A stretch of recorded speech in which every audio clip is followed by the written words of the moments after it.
Good day mga ka-GPO. Our ganap for today is to attend the Globe Telecom Retailer Salo-Salo here at Bacolod City. I'm very excited for attending this kind of event because alam ko na meron na naman akong kapupulutan ng aral at the same time merong passive income. And also, most of all, meeting new people. Dito nga pala in-educate kami nila in order to be responsible enough kung paano mag-register ng SIM with our own personal identity. Para na rin po maiwasan na ma-scam tayo at saka paano mag-download po ng Globe One app. Matitrace din po natin pag yung SIM na ginamit natin o nabili natin is nagamit na po ng iba or hindi pa.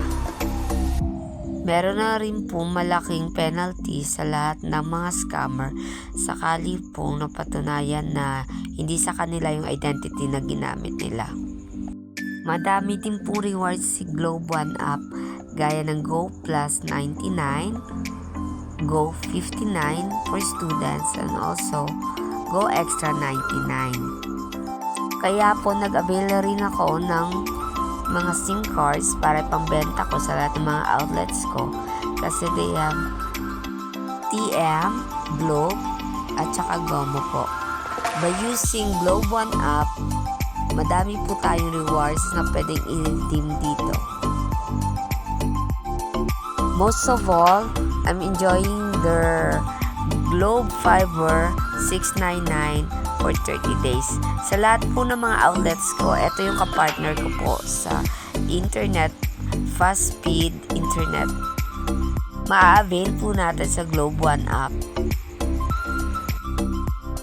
Saan ka makakakita ng up to 50 Mbps, unlimited internet, load lang, walang monthly bills, walang lock-up, walang documents required, install agad in 24 hours, with freebies pa.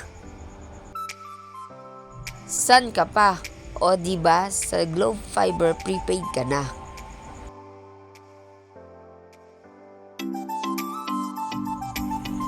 Marami din po yung nag-enjoy sa palaro ni Globe kasi maraming prizes. Yan po yung mga winners.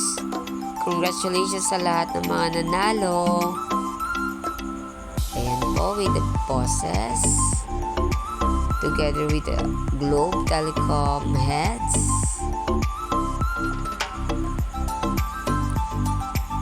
Ayan po isa sa mga owner ng GCash at saka Globe Telecom, si Sir Jasper. Sir Jasper, thank you for the invitation. Lahat po nag-enjoy dito ngayon.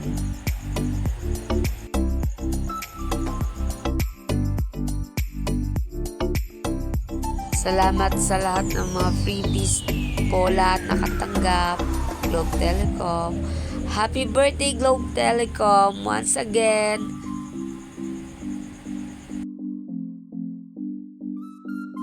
Sa Globe, atin ang mundo. Congratulations. God bless everybody. Peace.